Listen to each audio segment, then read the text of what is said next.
Ray M. I'm a member of Gamblers Anonymous, and I haven't made a bet now for 31 years, 6 months, and 2 days today. Today we are having our Western Conference in Monterey, California. Going back to how I started gambling was back in 1919 at the age of 14. My dad allowed me to sit in one of his penny ante poker games in Los Angeles, California. I spent the next 19 years learning to become a compulsive gambler. Anytime I had a chance to play cards or shoot pool for money, gamble in any way, I finally became a compulsive gambler in 1938 when I was working for a major oil company, and I lived in California, worked in California, and a fellow employee got me to go to a bookie. Well, that was the start of my downfall, because I started gambling with this bookie, and finally I ended up gambling with 5 bookies. At the same time that year in 1938, I found where I could go and gamble with playing cards in Gardena, California, which was about 10 miles outside of Los Angeles. Through the next 8 years, I practically destroyed myself. I finally lost my job that I had with this major oil company for 23 years. I lost my home. I lost my cabin in the mountains, and I was just destitute. Finally, in 1949, I got a chance to get a job with another company, another oil company, and I lost my job with that company the same way I did with the company to begin with, because of my gambling. So finally, in August of 1957, my wife and I was going to go on our vacation. We had the suitcases all packed, ready to go on our vacation. And little did she know but what I had lost all my money the night before in playing cards in Gardena. So I lied to my wife that I had to go down to the office for a little while, and I said, keep the bags right there and I'll be back at noontime. Well, I went out and cashed a bad check. I rushed out to Gardena and started playing cards, thinking I'd win a lot of money, get home in time, and then go on a vacation. But lo and behold, I was still there at 11:45 that night with no money, except I had 3 dimes, 2 dimes, and 3 dimes, and 11 pennies. So I took off to Las Vegas, and at Las Vegas I had credit there, and I had a credit card that a friend gave me to use on a vacation, and I used that. I cashed checks, lost all my money. I didn't sleep from Monday until Thursday. I finally went up in my room and lied down for about 2 hours, and then I got in my car and I started home for Los Angeles. I picked up a hitchhiker on the way, and he got in the car and he says, how'd you do? And I said, I went broke. And he says, well, I won a lot of money. And I said, and I knew I just had this 33 cents in my pocket. And I said, would you mind buying me a coffee and a donut? And he said, sure. So we stopped at a place, and I put my dime out there, and he said, well, to the fella, how much further is to Indian Wells? And he said, Indian Wells, you're going the wrong way. So the guy turned around and jumped out and started thumbing his way back to Las Vegas, because Indian Wells was on the other side. So I finally got home Thursday afternoon. My wife didn't know where I'd been. She had called police, called the the morgue. She called all over, no Ray. But finally, I did get home, and she says, "You better take a shower and get in bed." And I went to sleep. And that night, my married daughter had been watching the Paul Coates program the week before, and they said that they were going to have a person from Gamblers Anonymous on it. And so my wife told me the next morning, says, "Next Friday we're going to watch Paul Coates' program." So sure enough, I got to watch the program, and on it was two men. One of them was Jim W., our founder of Gamblers Anonymous. He and another fella, and they both had paper sacks over their head with cutouts for their eyes and ears and nose, and telling all about this great organization of Gamblers Anonymous. Actually, there was no such thing, except that Jim was trying to get an organization, a fellowship started. So he called, he said that they would call a meeting for Friday the 13th in Los Angeles at 1805 Wilshire Boulevard. At that particular night, I came home, and my wife and I drove down to the designated place for the meeting, and at that meeting there was Jim W., our founder, Sam J., and there was Ed T., he was one that came off the street. There was Pat B., who was the first woman compulsive gambler. And then there was Saul the barber, and one fellow wouldn't give his name. And my wife and Sam's wife, and all in all there were two AA friends of Jim that was there at the meeting. And all in all there was 13 people there. Well, Jim and I, my wife and I, we went down after we had coffee after the meeting. We went down to a coffee shop, and we talked about Gamblers Anonymous till 2 o'clock in the morning. Got home at close to 3 o'clock. I told my wife, "Honey," I said, "I'll never gamble again as long as I live." And that lasted till the next morning at 9:30. I was on my way to the Pomona racetrack. From there, I still had some money. I drove 40 miles and played cards at Gardena. I gambled the next day, and Monday I went to work. And in the afternoon, I went out to Gardena again. And along about 11 o'clock that night, I had chips up to my neck. But something came over me, which I recognize today that it was a spiritual awakening. I said to myself, "Ray, where are you going? You're 52 years old. You can't go on the way you're going." I was talking to myself. I got up, cashed my checks in, and went home.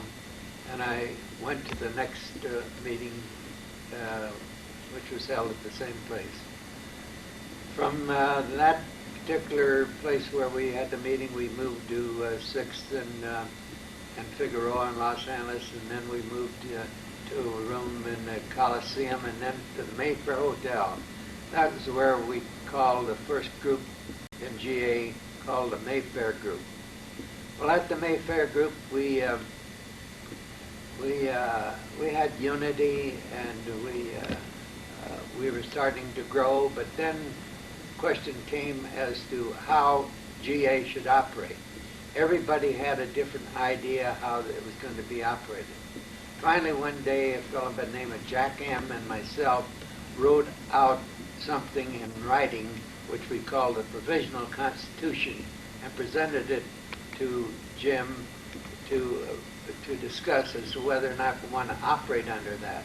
Jim says, "Well, put it to a vote." Well, the vote ended up, Jim was writing down the yes and no's, and I was out picking up the ballots, and I'd bring them into Jim, and I would see that he put it on the yes or the no, and it ended up with 17-17. And Jim says, "It's a tie." And just then some guy come running out of the hallway, and he says, "Here's another one." Jim opened it up, and it says no. So our provisional constitution was didn't pass. But later on, come to find out, there was only 34 people there. And yet we had 35 votes. But that's when we split and started the North Hollywood group. Well, through the years, we had our first convention was in 1959 in Fresno, California. And we had the second one there and the third one, and finally it came about a discussion of trying to get something on paper to guide GA's destiny. So finally, after 2 or 3 other attempts by different individuals to write one, Jim said, "Ray, go ahead and write it." So from 1963 to 1964, June of 1964, I was writing the guidance code and completed it in June of 1964, incorporated the National Service Office so that donations could be tax deductible. And from that point, the guidance code called for the election of 7 regents to govern the National Service Office. And they had to all be in the Los Angeles area because they had to meet once a month. So that's the reason why they elected all of them in that particular area. And the guidance code also called for 9 trustees, designating them by areas. So the Board of Regents designated 2 for California, 1 for Seattle, 1 for Chicago, 1 for Cleveland, 1 for Boston, and 3 for New York. Now, the West immediately started operating under the guidance code. The East wouldn't accept it. Jim didn't particularly care about the guidance code, and he went back to New York, and he and another fellow GA member in New York devised a plan which was in deference to the guidance code, but it never did materialize. And finally, at the Board of Regents meeting where we elected Jim immediately as our National Executive Secretary. But some way or another, he felt as if he couldn't operate it under the guidance code, so he left GA. And 1967, there was the National Conference in Cleveland, Ohio. And now, from 1964 to up to this particular conference, we operated under the guidance code in the West, but the East would not accept it, nor would the Midwest. But at the conference in Cleveland, Bill G., who was one of the trustees for the Cleveland area, he talked the Eastern trustees to try and discuss the guidance code, and finally they put it to a vote, and it was narrowly accepted. And from that day on, we have grown tremendously because the guidance code gave us unity. From the 9 trustees that we had at that time, I think there's something like maybe 38 trustees that are scattered all over the world at the present time. So I believe that 1971, Jim W. came back to GA, and it was shortly after he came back into GA, he became very ill. So one morning I picked Jim and his wife up and took him to the airport, put him on a plane for Phoenix, Arizona, where Jim was to have a bypass operation. During the operation, Jim had a stroke, and when the operation was completed, he had trouble with his speech and walking. Jim's wife took him back to Ventura, California, where they lived, and she was having quite a time trying to handle Jim in the capacity he was in at the time. So finally, she had to put Jim in a rest home in Ventura. Shortly afterwards, because money-wise, his wife moved in with her daughter, in Idlewild, California, which was a little over 100 miles from where Jim was. So it was pretty hard for her to come and see Jim more than a couple times a month. At that time, I learned about this and got a hold of another GA member who had come into GA shortly after we originally was formed. And he and I used to drive up to Ventura 2 or 3 times a month and take Jim out for lunch.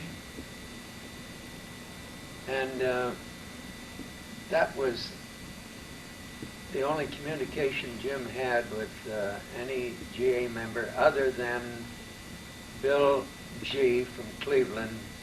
He had business out in California, and he would come just about every year, sometimes twice a year, and he always made it a point to go out and visit Jim.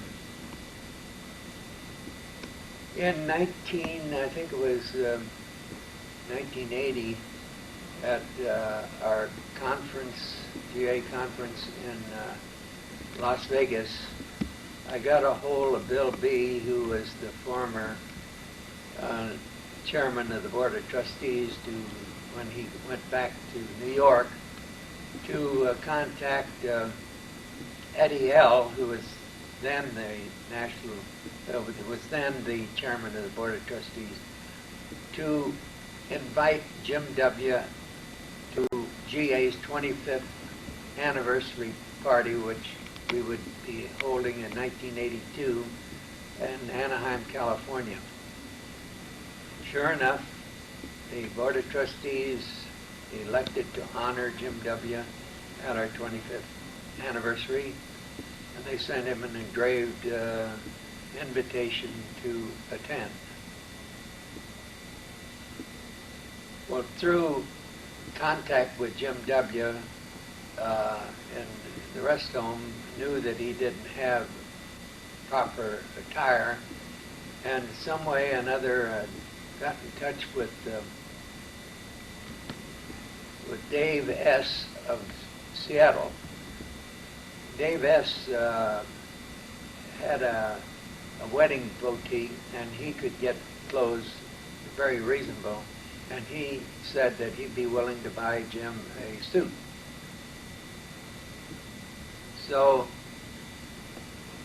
he sent that down, and we bought some other clothing that he needed and so forth. And then we arranged to have one of our members pick Jim up in Ventura and take him to the 25th anniversary conference. And at the appointed time at night, at the banquet on Saturday night, they dimmed the lights, and Jim was wheeled in to the cake, anniversary cake, and he lit the first candle. At that meeting, there was 8 speakers that was honoring Jim W. I think it's a night that he will never forget, because during that lonely period, while he was in the convalescent hospital, he kind of felt that maybe GA had forgotten him, but we didn't. Right now, I'll talk a little bit about the early history of Jim W. Jim W. was not only a compulsive gambler, but he was a member of Alcoholics Anonymous. He had a drinking problem. In 1956, Jim got a hold of 3 members of AA, and they got together, the 3 members that were also had not only a drinking problem, but a gambling problem, and they met in one of the fellows' garages, and they said, well, first of all, we better have a name for our group. And they decided upon Algamas, A-L for alcohol, G-A-M for gamblers, and us was the 4 of them. Well, they had a second meeting, and the third meeting, nobody showed up but Jim. So Jim got pretty disgusted. But a little later, he got a hold of 3 other AA members, and they met in Jim's apartment. In the annals of GA history is known as the apartment house meeting. They had a first meeting, they had a second meeting, third meeting, nobody showed up but Jim. So it was the end of 1956. In fact, it was on Christmas Eve. A call came in from a fella, Sam J. from Gardena, which was a gambling casino, to AA headquarters. Jim's wife, Sybil, was the manager of the AA headquarters. She answered the phone. This fella says, my name is Sam, and I need help. I have a gambling problem. And she says, well, I think I know someone that might be able to help you. So that got Sam's telephone number. That night she went home and told Jim, and says, Jim, there's a fellow that got a gambling problem. Jim says, oh, nobody wants to stop gambling. There are people that want to stop drinking, but nobody wants to stop gambling. And she said, well, better call him. So Jim called Sam, and they met the next day for coffee, and they kept in contact with each other about every week, either by telephone or meeting for coffee. Finally, one day, another call came in to the AA headquarters, and Sybil got it, and it was a woman who said her husband had a gambling problem. Would somebody come out and see him? So Jim went out there and knocked on the door and went in, and the wife introduced him to her husband, and Jim started giving the GA pitch, and the guy says, wait a minute, stop. He says, I'm not a compulsive gambler. Sure, I gamble, but I can stop any time I want to. Well, Jim recognized the fact that there was no use talking to him, and he took out for his car, and as he was getting in the car, the wife of the compulsive gambler followed Jim out and says, you know, I think I like your philosophy of trying to help compulsive gamblers. Says, I have a friend who writes an article in the Los Angeles Mirror, and he also has a TV program, which happened to be Paul Coates.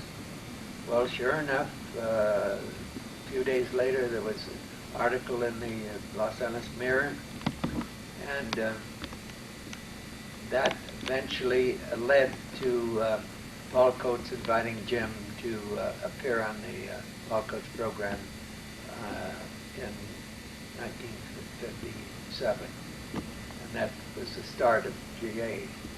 Another thing about Jim and Sybil was just prior to the meeting that they had with Paul Coates, was that there was a commentator on KNX radio that had a program called You Are the Doctor. Some way or another, Jim got acquainted with him, and Paul Coates, not Paul Coates, but this fellow invited Jim to appear on the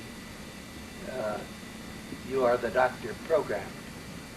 So Jim gave his pitch from the standpoint of GA, and Sybil, his wife, gave a pitch relative to the wife's view of GA. And after they had given their talk, the commentator said, for anyone who is listening that has a gambling problem, please call. We will be here till 5 o'clock in the morning. Well, 1 o'clock went by, nobody called. 2 o'clock went by, they were still waiting at 3 o'clock. Finally, at 4 o'clock, some drunk called up and says, he wanted to know how to beat the races. So that was the end of that particular episode in Jim's life. Now I'd like to say something about what GA means to me. GA is my life. From Friday 13th, 1957, I breathed and lived GA 24 hours a day. I always, some way, was thinking about how I, as an individual, could help GA grow. If I was working out in the backyard in my garden, I would be thinking about GA. I would be saying the Serenity Prayer.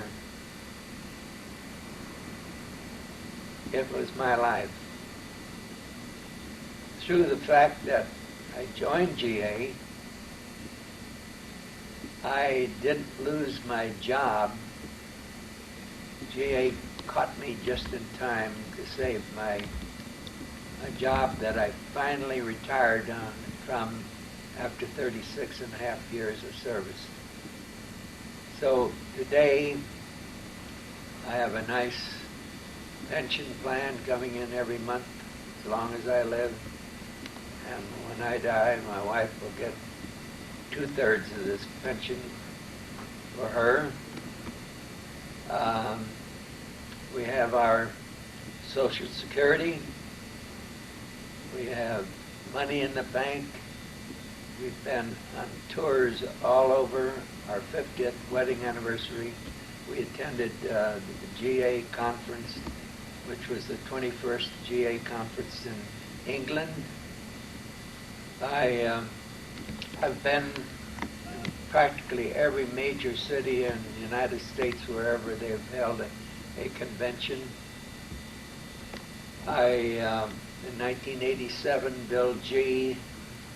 from Cleveland, Ohio, and I was invited by Harry P., trustee of Australia, who, prior to coming into the GA, was living on the streets. But through GA, he became a millionaire. So he invited Bill G. and myself, because I had a long period of absence from gambling, and so did Bill, that we could come to Australia and maybe rev up a little more enthusiasm for GA in that country.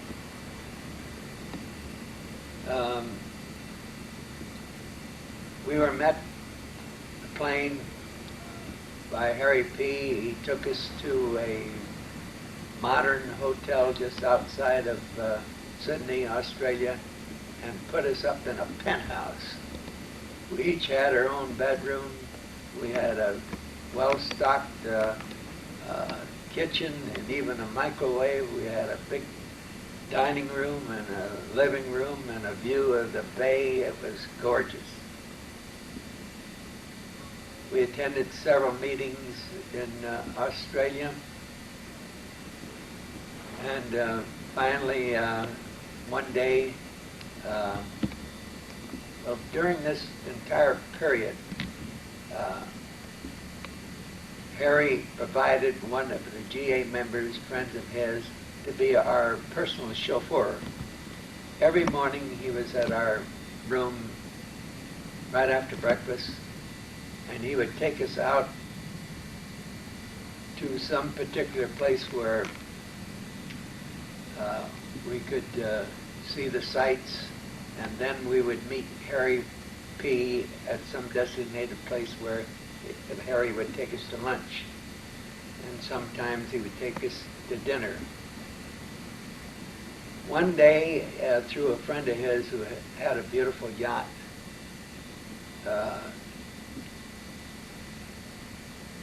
Bill G. and I were invited to attend a day tour with all of his friends that he had that was connected with this yacht.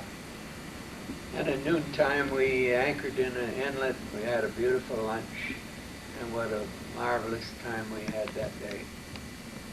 Finally it came to the end of close to the end of the 10th day, and Bill G. wanted to go to Hawaii to attend some meetings there. So he left 2 days before I was put on the plane for Melbourne, Australia, and I was met by Harry S., who was the trustee for the Victoria, Australia. And Barry took me all around in Melbourne, and went to the meetings, and wonderful time. And finally, it was time to come home. Those were beautiful, memorable days, and little did I know that it would be just about a year from that date that my friend Bill G. would pass away in Cleveland, Ohio. And I always will remember Bill G. for one thing of many things, especially this one. And that was the fact that in Cleveland, Ohio, in 1967, he cemented the East with the West by accepting the guidance code, which so ably guides our fellowship all over the world today. Thank you. Okay. In 1963, GA was very poor. We could barely operate our National Service Office in Los Angeles to just the contributions that were coming in from the groups. So Jim one day decided to form a group called Expediters, in which individuals in GA could contribute personally to the National Service Office monthly. Jim asked me if I would like to become a expediter, and I said definitely. So he signed me at number 1. Through the years, these past 31 plus years, I have been a contributor as an expediter, which they now call lifeliners. I've never missed a month. The amount grew from $1 up to a larger amount as time went on. And I think that anybody in GA should become a lifeliner. We all have to give back what GA has given to us. And I'm sure that today GA could not exist if it wasn't for the faithful few that are lifeliners today. I plead with anybody who is a member in GA, become a lifeliner. That's the only way we can carry the message throughout the world. Thank you. And I think GA has a wonderful future ahead of itself. One thing I firmly believe that one of these days GA will be larger than AA.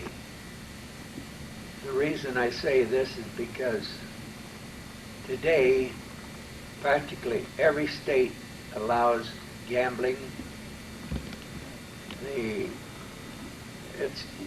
Gambling is universal.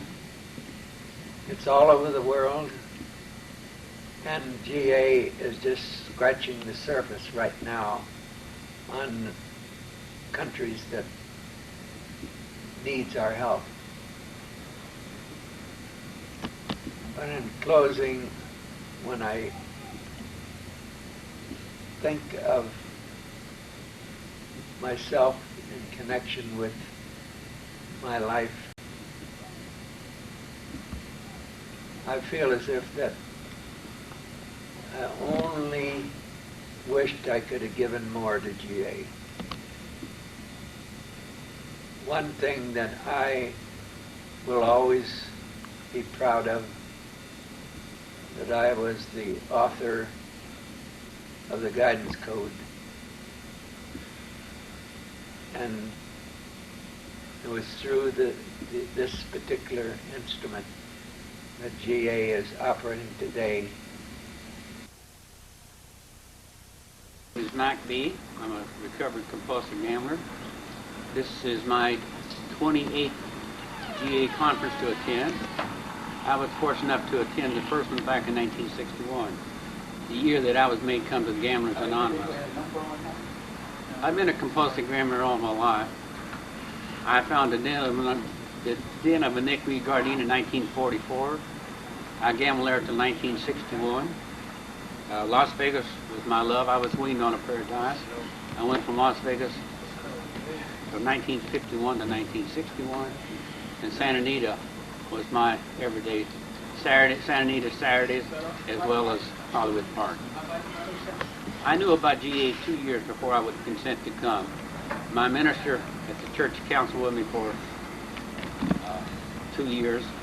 He worked with me for 3 weeks, 4 weeks, different settings, and told me, he said, there is something like AA, it's called GA, but it's a crutch. But I might say that it's the best crutch that I ever found was when I came to GA and accepted the fact that I was a compulsive gambler. He said, why don't you just carry this AA program around with you, and when you think about gambling, just go over and say, instead of being an alcoholic, I'm a compulsive gambler. I said, sure, Pastor, that'll be fine. So I put it in my pocket, and it stayed there for 2 years. I never took it out. He also turned me over to a psychiatrist at the church, and he couldn't get to me. He tried to shame me into the fact that I was a compulsive gambler. He said, you want to lose. He said, when you go down to Gardena and get $100 winner, why don't you quit? And I would say, well, quit. I want a little more. But that's when greed would set in. Of course, consequently, at 4 o'clock, if I was winner, I fine. If I was not, I went home broke. And that was the story of my life. But in April of the 8th, I'd been to Gardena, and I had a commission check for secondary. It was $496, and I went down and lost $500. And I got home Sunday morning about 2 o'clock, and I said to my wife, get me out of this match, get me out of this predicament, and I'll never gamble again. So fine, we consented. I called my mother the next morning, Sunday, asked her to loan me $500, and went to Glendale Friday morning and picked up 5 crisp $100 bills. And the funny thing, after I got that money in the bank, get those checks covered, I forgot all about what I told my wife. So Thursday afternoon, Thursday evening, she said, "What are you going to do about your gambling?" This is something I'd heard for perhaps 50, 100 times in the last 2 or 3 years. "What are you going to do about your gambling?" And I said, "Well, I've got to go up and get some cigarettes." I drove up to cigarettes and up the store and got a pack of cigarettes and got a six-pack and had a few beers. And my wife called Gamblers Anonymous. The person that she talked to was a lady, Molly, from New York, and her husband, Herb. They'd been on the program 11 months. And they were elated about the program because this particular girl had inherited quite a bit of money, and her husband came out here to California and found Santa Anita and Hollywood Park and lost it all. She never did let him forget about that, but at the same token, that had nothing to do with my gambling. But we met him at the Mayfair Friday night. Herb was fortunate enough, he went up to the conference with me in 1961 at Fresno. That was my first conference. But before that, Ray M. said, I said to Ray M., "I don't think I can afford to go to the conference." He said, "Mac, you can't afford not to." So anyway, we attended the first conference in 5 weeks after I'd been in GA. GA, to me, we only had one little book, a little yellow book, and that had the recovery program. It had the 12 steps of recovery, unity, and had the 20 questions, and had the history of GA. But when I went to GA Friday night, the 14th of April, I went home that evening and didn't read it that night, but while my wife was getting ready to go to bed, I'd go in and turn on the bedroom light and pick up my book and read it. I went back to GA the next Friday night. Didn't go to Gardena. I went to GA the next Friday night. And the first thing I knew, I wasn't losing my paycheck every Friday night at Gardena. I was a weekend gambler. I didn't try to go down and beat the rocks in Gardena, because anybody can beat the rocks in Gardena. They're a much better poker player than I am. I used to go down on Friday and Saturday when the loose ones would come in, loose players like myself. And after gambling down there for 17 years without a winning year, I still went back. 1961, Santa Anita, I went out there 9 consecutive Saturdays without a win. And I was hooked on the dang races, the bad harness races I'd never been to. I was up at the store, the market where I traded, and I heard the fellow and his wife talking about going to Hollywood, going to Santa Anita to the harness races and made $2,800. I thought, my goodness, $2,800. So I went out there and took my paycheck, and we lost it all. And going home that evening, my wife took me to Gardena and went on home, and I had to hitch a ride home from Gardena. But going to GA, at that time, we wouldn't, when you get, I was asked to be put on the 12 step, on the phone service, phone line, which I was, and we got a lot of calls. And we wouldn't say, "Well, we'll meet you, North Hollywood, we'll meet you here, and we'll meet you there." I'd call Ray or GMZ or somebody, and we'd go over to their place and present the GA program to them. And at that time, the program was based on attraction rather than promotion. We didn't try to promote anything. But when I went to GA, I found what I liked. And but talking about the 12-step calls, we would make 12-step calls, and we'd spend till 10, 11 o'clock, 12 o'clock with them. And that's how GA used to be. And then the first thing I knew after our son was married, the 24th of June, my wife, it was just she and I, so we made a lot of 12-step calls. Walter, you want to hold it? GA means to me, GA has given me a choice not to gamble. When I went to GA that first evening, the lady there gambling on, she said to my wife, "I knew you were a compulsive gambler. Your husband was a compulsive gambler because he would not look at you, wouldn't look you in the eye. Always looking down or looking around someplace," and that was me, compulsive gambler, never facing reality. The GA has given my wife, where it used to be distrust, arguments, fighting, GA has given me a chance to show that, to become a man, because in the throes of gambling, Mac B was not a man. I couldn't stand on my own 2 feet. But GA has showed me a way and given me 12 steps of recovery, and if I'll accept the GA program, there's no telling how high I can go. And in the throes of gambling, there's no telling how low I can go. But I was down low enough when I came. I still had my wife, I still had my job, I still had my house, I still had my car. But if I used to say to my wife, I used to think, let's get a divorce and I can gamble all I want to. But that would have been one of the worst things that ever happened to Mac Keith if I'd got a divorce, because I wouldn't have had a responsibility, and then I could gamble, and then I would have lost my job, lost my wife, lost everything. But where there's love, now there's love and understanding, there's compassion, there's good feeling. First night I went to GA, I accepted that I was a compulsive gambler, and I might say that I knew I was a compulsive gambler. You didn't used to call it compulsive gambling. It had the gambling fever. And if you look at the gambling fever definition up, it's a sickness inside, and that's what a compulsive gambler is. Inadequate, insecure, a lot of things that I had to face. But GA has shown me how to stand on my own 2 feet, back off from gambling, be a man, and things of that sort. We have devoted our life to the GA. Jim G used to say, our executive secretary, people who are willing to give it back are not going to lose it. And I found that for 27 years and 10 months, we've had a good life together. As far as Gam-Anon, I can't say enough about Gam-Anon. My wife got active in Gam-Anon when we first went to the program. She's still active in Gam-Anon. Where's the alarm going? Today is a little different than we used to be. The younger fellows come in and have the attitude, so I'll go back to gambling. They don't have the whys behind them. We found something in Gam-Anon and GA that was a lifesaver for the 2 of us. We respect GA, we love GA, and we love all the people. I'm sure that a lot of people are going to make GA regardless, but the attitudes of the younger people are a little different than it used to be. Than the old timers, but there again, that's their own choice. GA has been our life, and we hope to continue on. After 27 years and 8 months, I'm still active in GA. I don't go every night like I used to. What I like to see happen in GA, I like to see GA continue to grow, because for a compulsive gambler, the only place for a compulsive gambler like myself is Gamblers Anonymous. I like to see GA continue to grow. They cared when I came in years ago, and we care today. I like to see Gam-Anon continue to grow, because that's the answer for compulsive women who are married to compulsive gamblers, or vice versa. So with that, I'll close and say that GA has been my life, and if I never make another bet, it'll be too soon. Thank God for GA.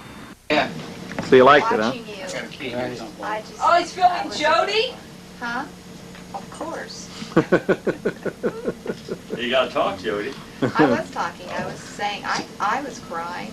I said, I'm not even a compulsive gambler, and I was crying. That is gold. It's a tape? Yeah. Yeah, it's a good tape. That is gold. It's a good tape. Get ready now, they slim down. Yeah, I think Walt make a copy. Copy made. Sure. So what do you think of it, Karen? I thought it was a good tape. Things that I didn't know. I National thought it was a Service good. Office, if anybody ever wants to see it. You know, I. Did you enjoy it, Mac? Did I enjoy it very much? Too bad we can't edit it to make it shorter, because it was a little long, and have the Board of Trustees Yeah, we can do that. Yeah. approve it as GA approved literature on Oh, certain absolutely. different points. Yeah. Absolutely. But it's Yeah, but 45 minutes. 45 minutes. Got to be shorter than 45 minutes. You can't- Well, Well, just it's 20 minutes. I'm starving. Let's go.